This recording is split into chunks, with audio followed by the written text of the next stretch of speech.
Pakistan had not chosen to expand the conflict, we would not have hit Pakistani military facilities. We are not looking for war, we are looking only to send a message to terrorists. And that country, if it's not willing to curb them, will have to face the consequences. The reason we have come is very much to seek greater sympathy and understanding on the part of our friends. And also countries that are not necessarily our friends, but you are in the high friends category, for our situation in recent months. In particular, the really serious attack on our country by terrorists in Kashmir, in a place called Pahalgam, on the 22nd of April. I must say that we saw the statement by Brazil. We were also very touched by President Lula telephoning our Prime Minister personally to express his concern and condolences. But as you know, in the couple of weeks that followed, absolutely no action was taken to bring the perpetrators to heel or even to look for them in Pakistan. We have identified 4 of them that crossed over from the other side, but there's absolutely no effort made. So finally the government decided it had to send a very strong message. And this is why on the 7th of May, India struck 9 terrorist bases. And I say this very carefully. You know, Celso, from your years at the United Nations, and I think this is the first time I'm seeing you in an Indian capacity. I've always met you as a UN official. Let me say that here we are looking at organizations listed by the 1267 Committee at the UN. These are organizations whose terrorist standing is not in doubt. They're also on the terrorist designate list of the United States government. And their headquarters, base camps. In the United Nations also. Yes, in the sanctions, Terrorist Sanctions Committee, 1267 Committee. So I just wanted to say that we chose targets very carefully where every one of them was clearly and explicitly linked to, or the base of, or the training camp of one of these proscribed organizations. Second, we took great care to do so at night, 1:05 to 1:30 in the morning, to minimize any risk of collateral damage, civilians and so on. Normal life was, everyone should be asleep at that time. And then we also explicitly avoided any Pakistani government target, any civilian target, and any military target. So the whole idea was to signal we are not trying to start a war. We are just conducting retribution for an act of terror, which was a really vile act. 26 people killed. They singled out the men on the basis of their religion. They shot them dead in front of their wives and children. It was really horrendous. And it was meant, of course, to do the maximum possible damage to India, to disrupt the Kashmiri economy, which was booming, to end the prospects of tourism flourishing in Kashmir. Tourism had gone up by 100% in the preceding 12 months, to also perhaps create a communal backlash in India, because these people said, are you Hindu? Bang.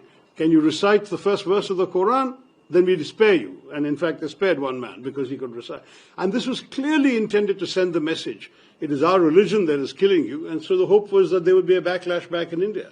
And the Indian people, thank God, had the maturity to stay united. No, absolutely, nothing like that.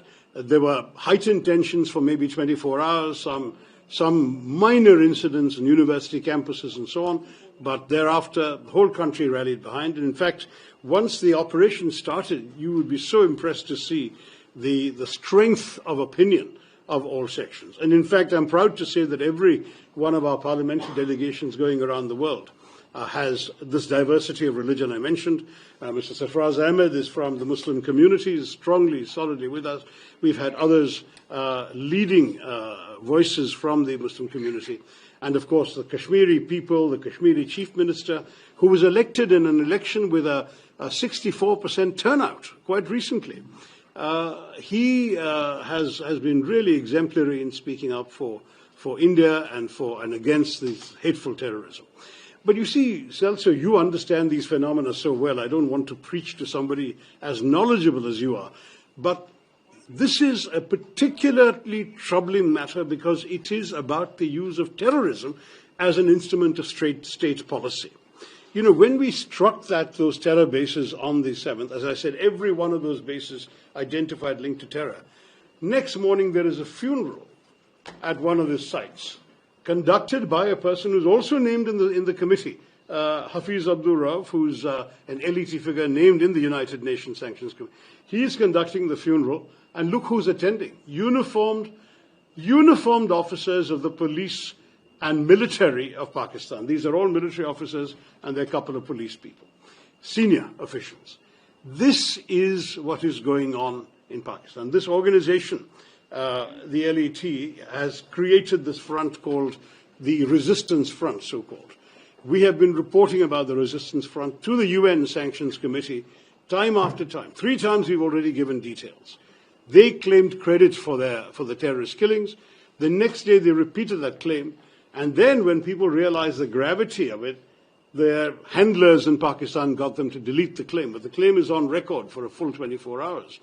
And what is deeply disquieting is when India encouraged our friends on the Security Council to mention the Resistance Front in the press statement that the Security Council issued, the Pakistan government, I'm sorry to say with the support of your friends in China, took out the name. So there is not even a reference to the organization. We have many friends. Yes, of course, and we are also your friends. But we are not on the council. These guys are, and neither are you these days, which is our loss. We have to change that situation, sir. Both of us should be on the council together on a more durable basis. But to come back to the story, so we conducted this. The Pakistanis were told very clearly, and the world was told, this is a retribution, not the beginning of a war. If you leave this alone, we will leave you alone. Pakistan instead chose to react with disproportionate artillery shelling on civilian areas. They killed 19 civilians in one district alone, on Poonch in Kashmir. The Pakistani Army, this time official Pakistani army attacked us. They killed 19 civilians. They hit a Sikh temple, a Gurudwara. They hit a convent, the convent of the Carmelites of Mother Mary. They killed civilians in homes. They killed traffic on the streets. It was absolutely shocking. At that point, we also retaliated. There was no declaration of war, but we hit them back very hard. The day after that, they sent drones and missiles. Over 400 drones came across our border, and they fired missiles. I'm proud to say our air defenses proved equal to the task. We, in turn, on the night of the 9th, 10th of May, hit 11 Pakistani military targets. These were airfields of the Pakistani Air Force. It was when, more or less. Well, To keep the calendar, this is more or less. So the whole thing is 88 hours. The entire conflict was 88 hours. Because once we hit these airfields, and there are satellite pictures, not just from us, but commercially available satellite pictures, showing craters in the main airfields of the Pakistan Air Force, after that they asked for peace. They said, let's stop firing. There was a call. You see, the hotline between the two directors general of military operations is always open. So their director general called ours in the morning of the 10th of May, afternoon at 3:30, a formal call was arranged. They proposed cessation of firing at 5 p.m. We agreed instantly. And I stress this agreed instantly point because our line had throughout been, we don't want a war. Our line had throughout been that we, as India, are focused on our growth and development. We have no wish to do anything but promote the prosperity and well-being of our people. We do not want to be distracted by conflict and terrorism and war. But you cannot think that you people can walk across your border and kill us and go away with impunity. So the message was, if they do that, there will be reprisals. There will be a price to pay. But thereafter, we are not interested in a conflict against the whole Pakistani nation and people with whom we have no quarrel. Now, what happened as soon as this was proposed was that we stopped, and though for a couple of hours there were some people on the other side who violated the agreement, it subsided very quickly, and now we have 3 weeks of pretty much calm on the border. So the story is to that degree, for the moment, over. It's a story of an 88-hour conflict. But the larger lessons are what I wanted to talk to you about, and through you, I hope you will share our Prime Minister's concerns with President Lula. because the truth is that we really need understanding from our friends here. This is not some random incident.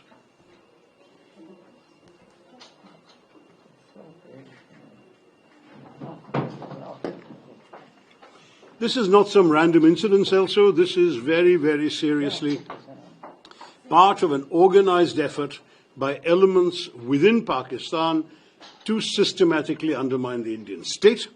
It has begun at the end of the Soviet withdrawal from Afghanistan, when you had a whole bunch of mujahideen trained and ready to be unleashed somewhere with no place to go because the Soviets had left, so they turned them towards India and Kashmir. And from 1989 onwards, we have suffered repeated attacks. You yourself were in the UN when some of them happened. You were also very much aware, I know, both as foreign minister and as defense minister, of incidents including the Mumbai attack in 2008, when 170 people were killed. 2008. But it was 170 people killed, and India chose not to do this, but to take the peaceful route, because the evidence was all available. Dossiers were compiled. One of the terrorists was captured alive. His home address in Pakistan was known. Everything was identified. Western intelligence agencies, not just ours, had recorded the chilling voice of that killer in Pakistan, the handler, giving minute-by-minute instructions to the terrorists to shoot and kill each of their victims. While the killing was going on, the operation was being directed from Pakistan. All this evidence was collected.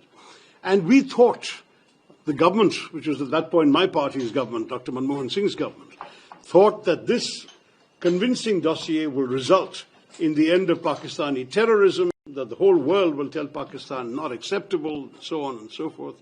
I'm sorry to say it didn't happen. Full dossiers were given. Pakistan was put on the grey list of the Financial Action Task Force. Not one person has been prosecuted, let alone convicted. Not one.